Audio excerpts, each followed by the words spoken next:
thermal energy.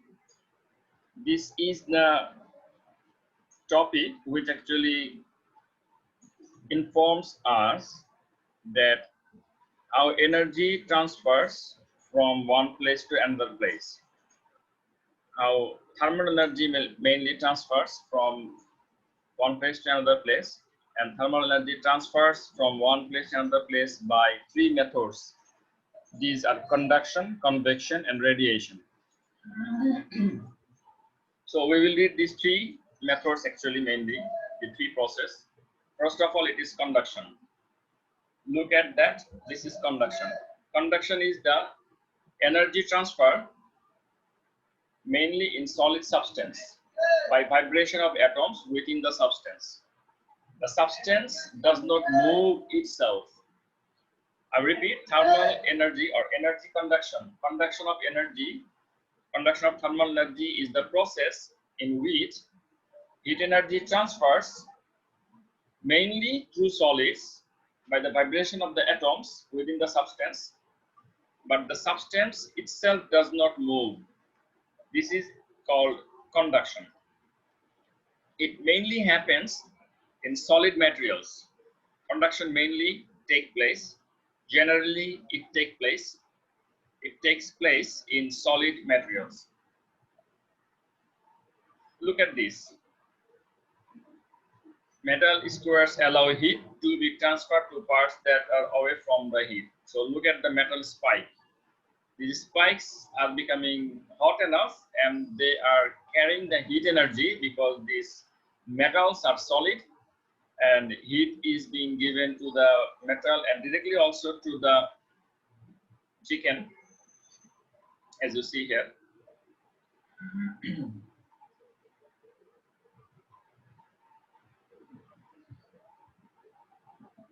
So conduction takes place. When conduction takes place in metals, the process takes place much more rapidly. Look at this paragraph.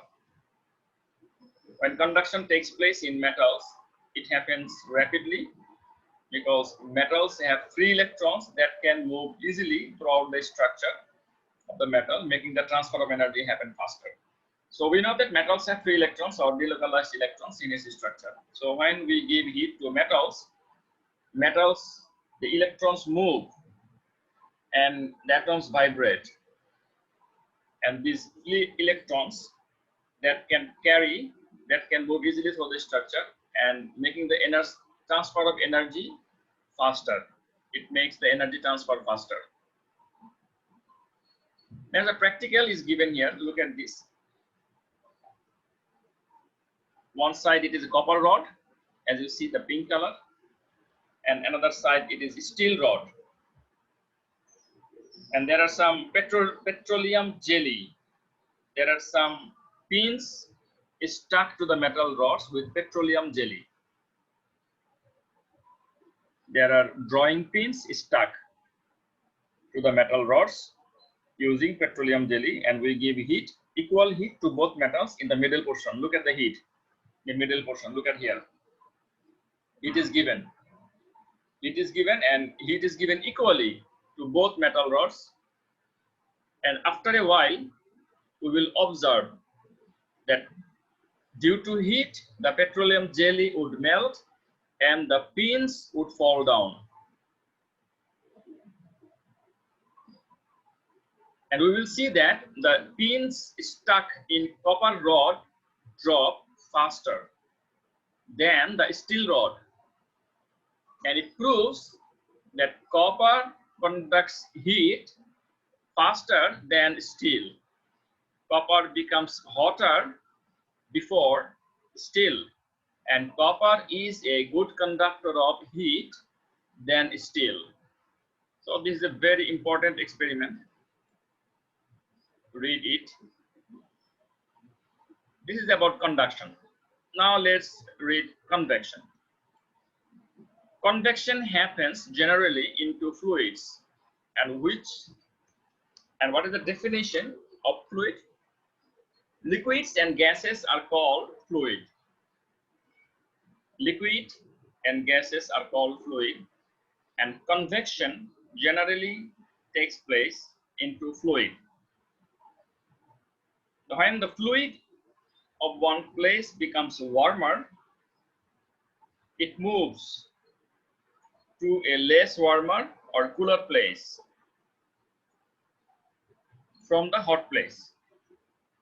The movement of fluid from hot place to cold place is called convection, and they move carrying energy with them.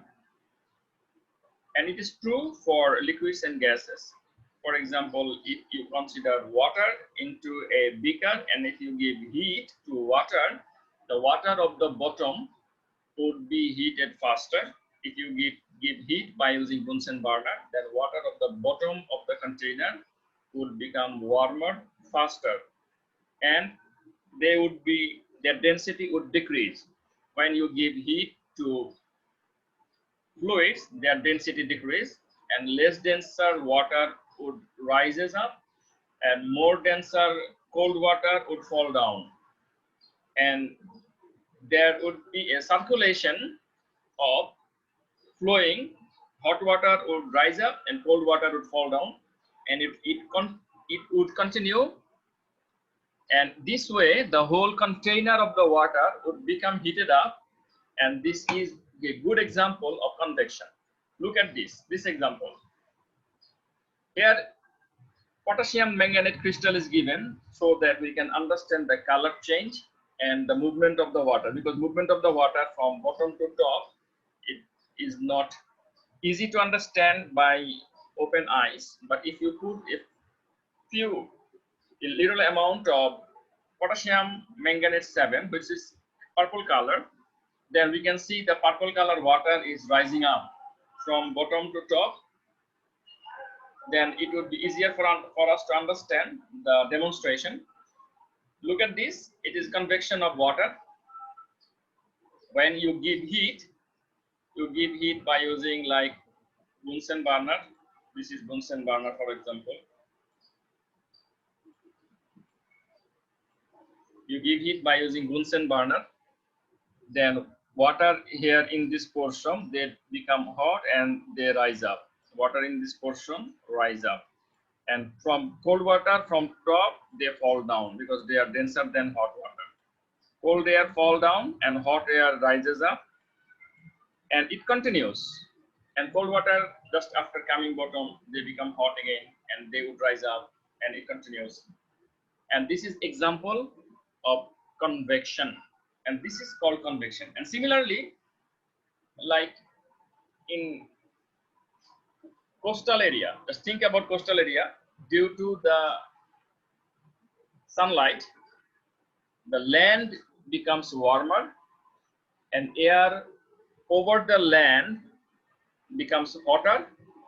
Hot air is less denser, hot air rises up, cold air is denser, cold and heavy air falls down, fills up the empty space left by the warmer air, and it continues. Convection current established. This is called convection current also. This current is not that current of electricity. This is convection current, means convection flow of fluid. Fluid flow, it is also called current. So this is convection. I repeat, this question is very important if you want to write that how in terms of convection. Please write how coastal area is heated up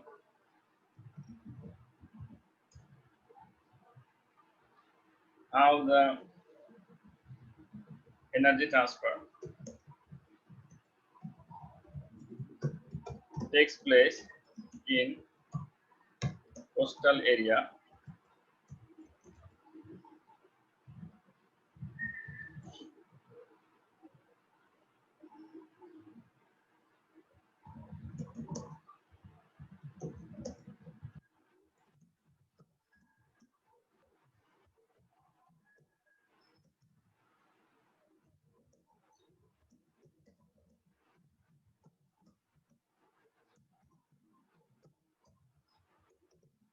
hot air is less denser and rises up.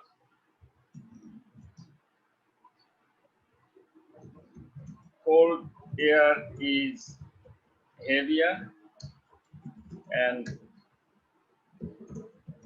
falls down. Convection current established.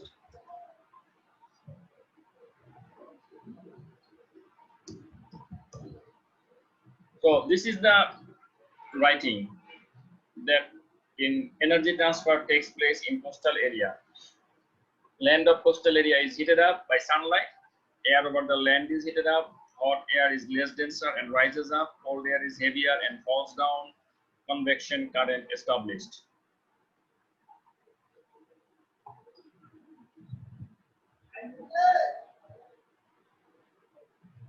Look at this.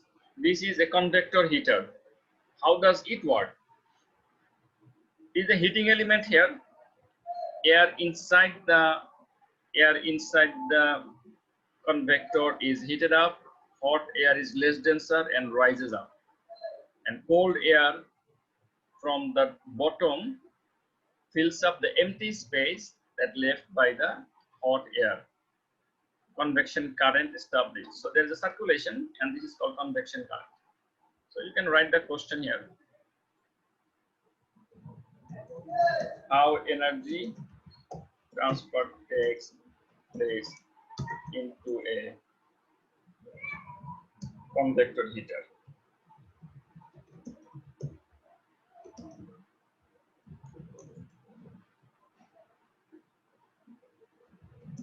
Air inside the heater becomes warmer.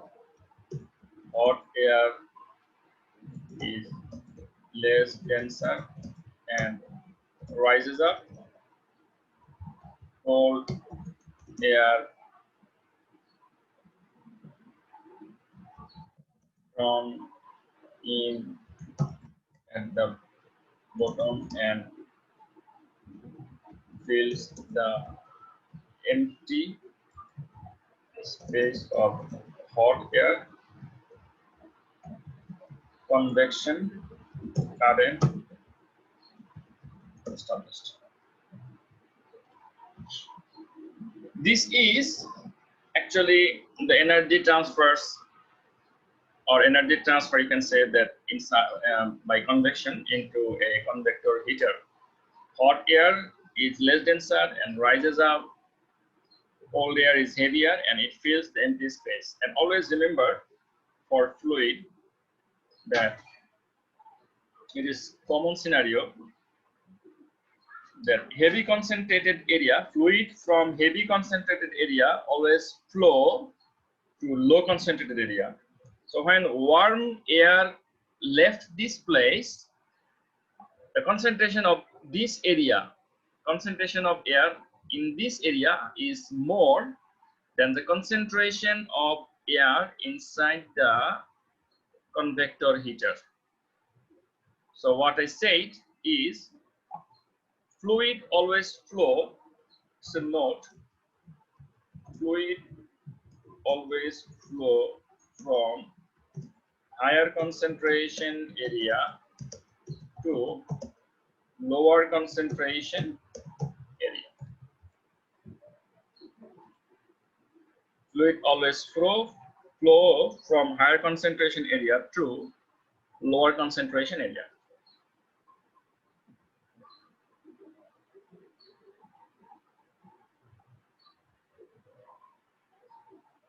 Now we will read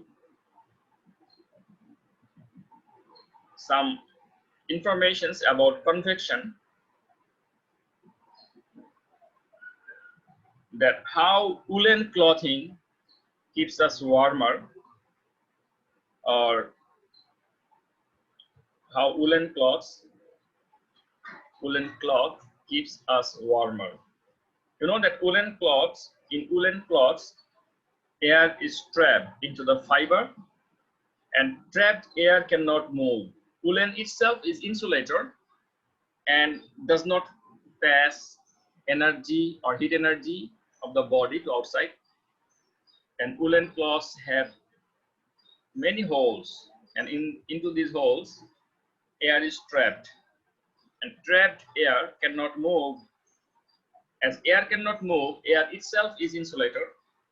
As air cannot move, heat energy from the body inside cannot go outside and keeps us warmer. So this is a question that how woolen cloth keeps us warmer. And look at this explanation already I gave. This is a bit different, offshore breeze and onshore breeze. Look at this. Due to sunlight, this air into this land is heated up, and air from the land is heated up, and hot air rises up, and this place becomes empty, and cool air from sea flow into this empty space, and that's why we always get heavy wind into sea beach area or coastal area, and it is called sea breeze.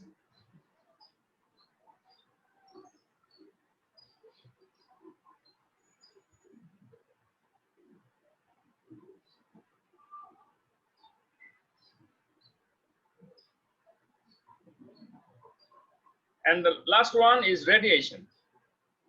Thermal energy transfers from hot place to cooler place by infrared ray. Infrared wave is called radiation. Look at this infrared wave, IR wave. This is a part of electromagnetic spectrum. It has frequency more than radio waves and microwaves, but lower than visible light. Look at the frequency. So it's the heater. It is coming out from the heater by infrared radiation.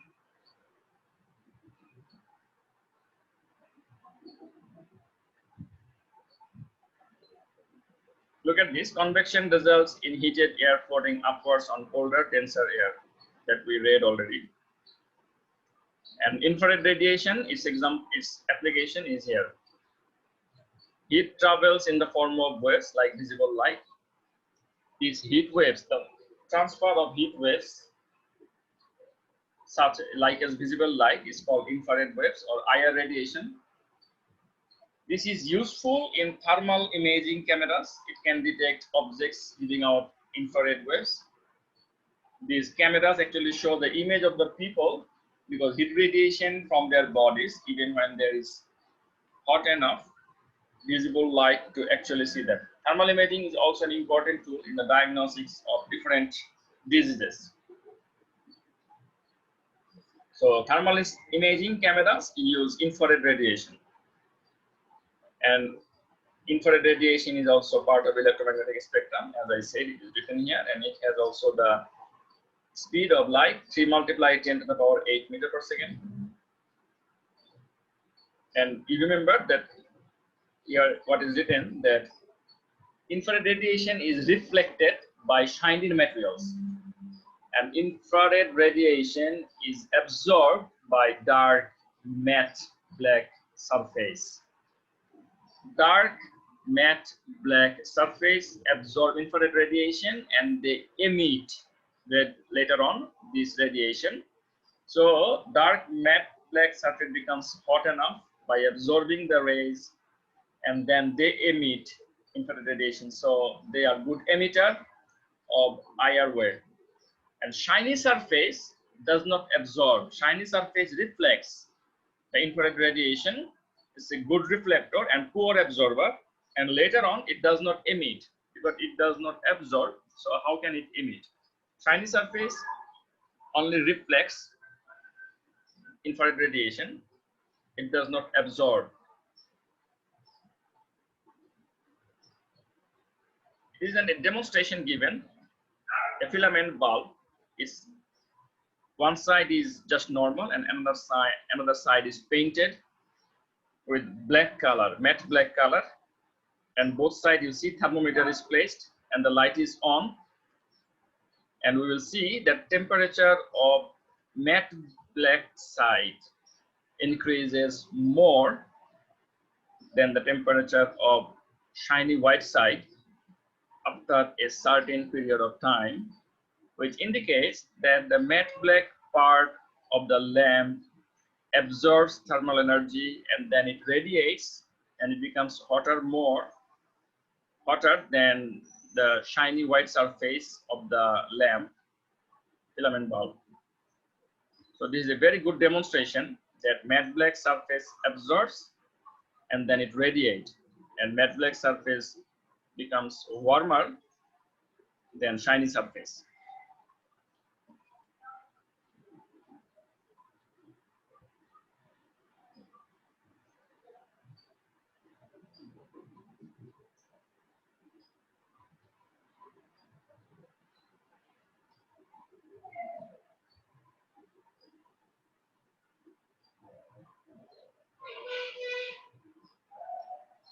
And there are some other examples given.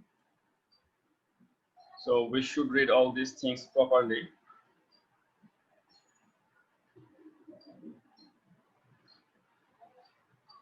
And then we will read energy efficient house. For energy efficient house, look at that. This is a house. It has many ways to lose heat energy from it, through window, through door, through roof. Look at the percentage given here. So windows should be double glazing window to reduce heat loss through the window. Windows can be like this, like this. 2 sheets of thick glass, and inside there's a low pressure gas, and low pressure gas is good insulator, and heat from inside of the room cannot go outside. Because generally glass is insulator and the trapped gas or air is also works as insulator. 2 glazing, double glazing window. It's called double glazing window. Roofs are fixed with insulating materials. Insulated fibers are attached with the roof to prevent heat loss. Walls are also double glazing walls like this. 2 layers wall, and inside that there is air gap. This air works as insulator. Heat energy inside of the room cannot transfer to outside. Conduction cannot take place because brick itself is poor conductor. Sometimes besides of air gap, air or cavity, glass fiber is attached here.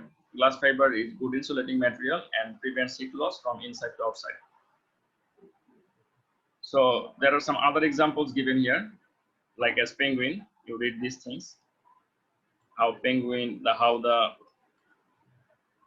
structure of penguin's body or skin structure. It has woolen cloth. It has like woolen cloth, natural woolen cloth fixed on its body, which reduces heat loss even on winter countries or in low temperature. These are very important things. And how blankets keep us warmer. Yeah, how blankets keep us warmer. So read these things. These are very simple things. That's it today. Thank you.